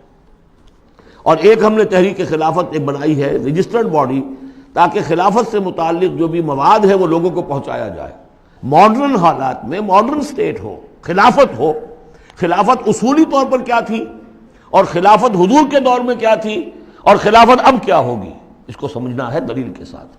اس کے لیے پیسہ چاہیے، اس کے لیے تعاون چاہیے، وہ کتابیں پھیلیں، چھپیں۔ اس حوالے سے یہ 4 شق ہیں میرے کام کے جو میں نے آپ کے سامنے رکھ دیے۔ تھوڑی سی بات اور کر دوں، میرا تعلق کن سے ہے۔ دعوت رجوع قرآن میں نے اپنے فکر کے، اپنی سوچ کے 4 سورسز معین کیے ہیں۔ اولین فکر جو ہے، میرے فکر پر جو بھی اثر پڑا ہے وہ علامہ اقبال کی ملی شاعری کا ہے، اور ہائیسٹ بھی اسی کا اثر ہے ان کا فلسافیکل تھاٹ جو لیکچرز میں ہے، Reconstruction of Religious Thought in Islam. اس کے بعد مولانا مودودی کا تحریکی فکر، تحریک۔ اقبال مفکر تھے، وہ تحریک چلانے والے آدمی نہیں تھے، اگرچہ ابھی معلوم ہوا ہے ڈاکٹر برہان احمد فاروقی نے انتقال سے پہلے کتاب لکھ دی، جس سے ثابت ہوتا ہے کہ علامہ اقبال عمر کی آخری سٹیجز میں سن 35-36 میں بیعت کی بنیاد پر ایک جمعیت شبان المسلمین قائم کرنا چاہتے تھے، اور اس کا دستور بھی مرتب ہو گیا تھا۔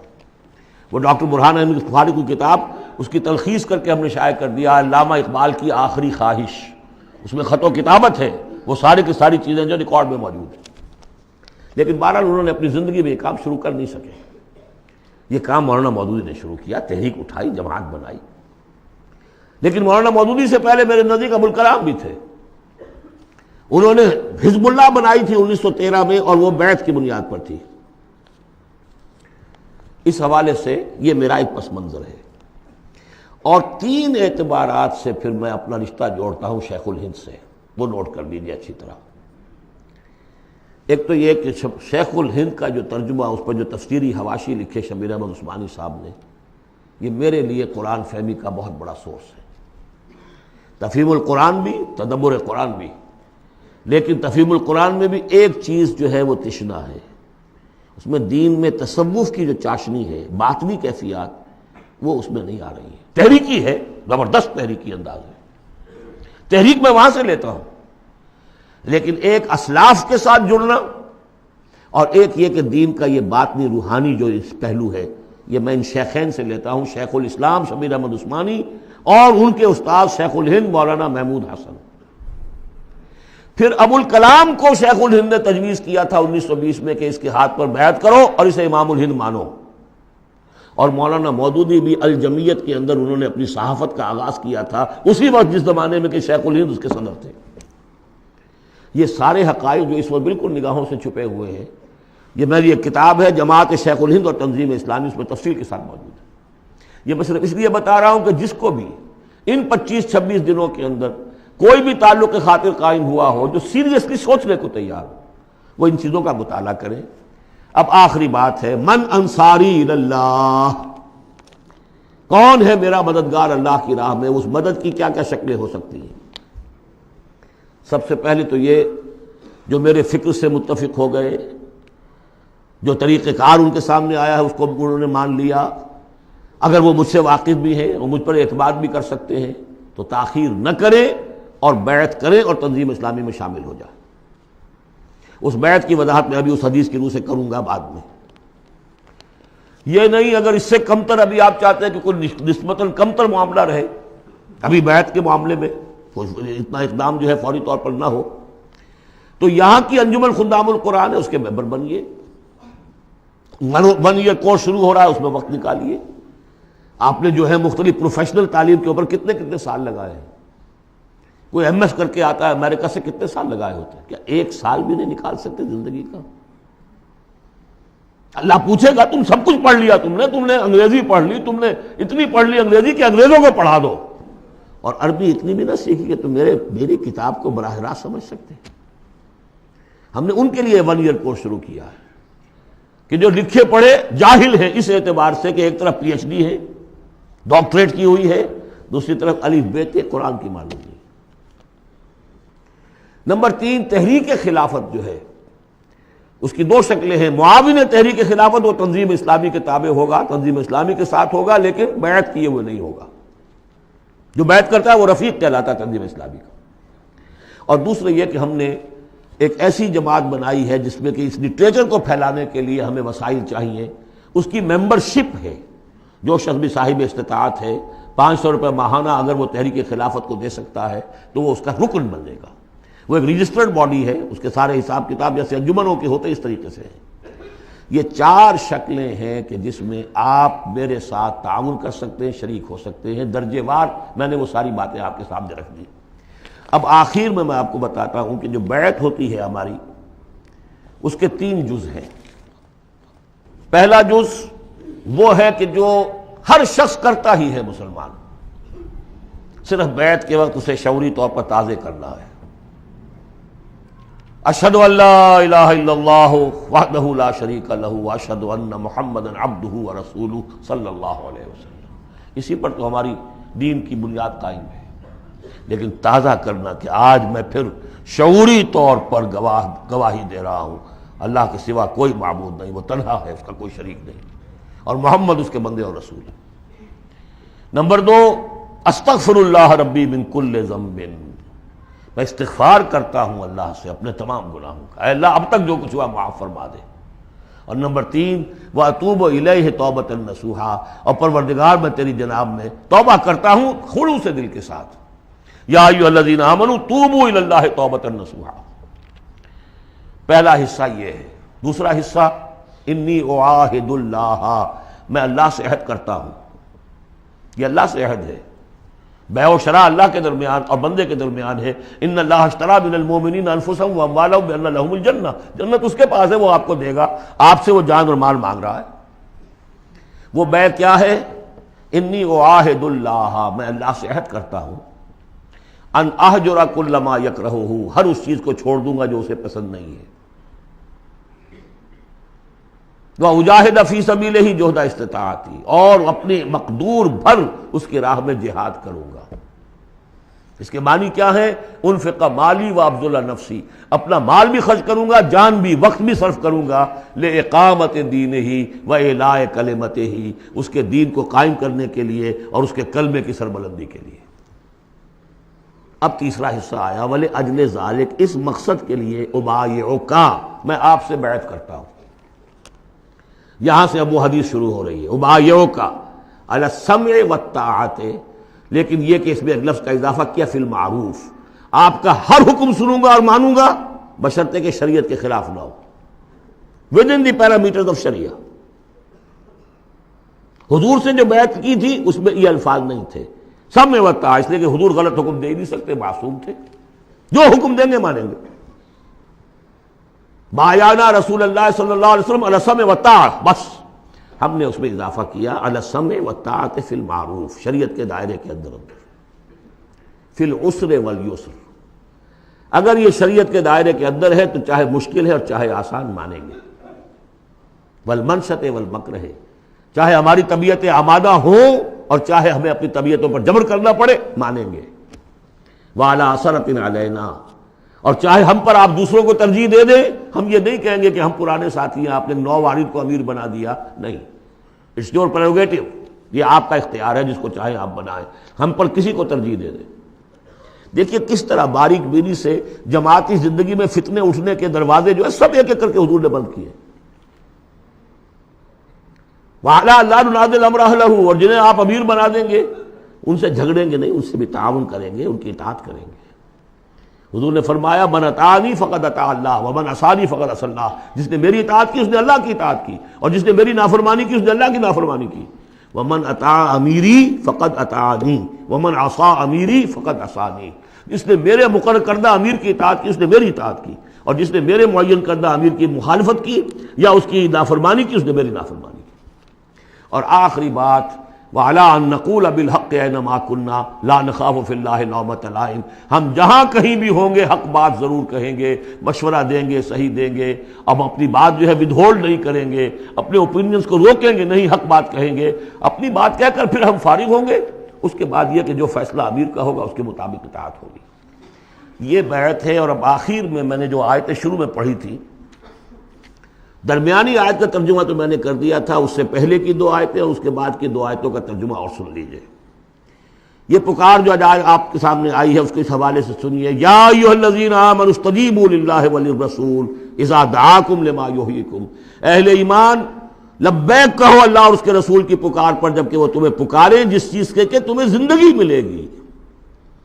بظاہر موت نظر آتی ہے غزوہ بدر سے پہلے، لیکن اس سے زندگی مل رہی ہے۔ وَاعْلَمُوا أَنَّ اللَّهَ يَحُولُ بَيْنَ الْمَرْءِ وَقَلْبِهِ، اور اگر حق کے واضح ہو جانے کے بعد انسان اسے قبول نہ کرے تو ایک وقت آتا ہے اللہ حائل ہو جاتا ہے بندے کے اس کے دل کے درمیان، وَأَنَّهُ إِلَيْهِ تُحْشَرُونَ، اور پھر اسی کی طرف تم جمع کر دیے جاؤ گے۔ وَاتَّقُوا فِتْنَةً لَا تُصِيبَنَّ الَّذِينَ ظَلَمُوا مِنكُمْ خَاصَّةً، اور ڈرو اس عذاب سے، اس فتنے سے، جب آئے گا تو صرف گناہگاروں کو لپیٹ میں نہیں لے گا، گندم کے ساتھ بھس نہیں پسے گا، گل بھی پسے گا۔ وَاعْلَمُوا أَنَّ اللَّهَ شَدِيدُ الْعِقَابِ، اور جان لو اللہ سزا دینے میں بہت سخت ہے۔ پھر وہ آیت آئی تھی وَاذْكُرُوا، ذرا یاد کرو، إِذْ أَنْتُمْ قَلِيلٌ مُسْتَضْعَفُونَ فِي الْأَرْضِ تَخَافُونَ أَن يَتَخَطَّفَكُمُ النَّاسُ فَآوَاكُمْ وَأَيَّدَكُمْ بِنَصْرِهِ وَرَزَقَكُمْ مِنَ الطَّيِّبَاتِ لَعَلَّكُمْ تَشْكُرُونَ۔ اور اس کے بعد کی دو آیات، یا ایھا الذین آمنوا لا تخونوا اللہ والرسول، اللہ اور اس کے رسول سے خیانت مت کرو، جو وعدہ کیا ہے سمعنا وأطعنا اس کو پورا کرو۔ وَتَخُونُوا أَمَانَاتِكُمْ، اپنی امانتوں کے اندر بھی خیانت نہ کرو۔ اور جان لیجئے ہمارے پاس یہ پاکستان سلطنت خدا داد سب سے بڑی امانت ہے اس وقت۔ وَاعْلَمُوا أَنَّمَا أَمْوَالُكُمْ وَأَوْلَادُكُمْ فِتْنَةٌ، اور جان لو تمہیں یہی ڈر ہے، اولاد اور مال صرف یہی روکتے ہیں، یہی بیڑیاں پڑی ہیں۔ وَاعْلَمُوا أَنَّمَا أَمْوَالُكُمْ وَأَوْلَادُكُمْ فِتْنَةٌ، جان لو کہ تمہارے اموال اور اولاد تمہارے لیے فتنہ ہے۔ وَأَنَّ اللَّهَ عِندَهُ أَجْرٌ عَظِيمٌ، اور یقیناً اللہ ہی کے پاس اجر عظیم ہے۔ بارک اللہ لی ولکم فی القرآن العظیم ونفعنی وإیاکم بالآیات والذکر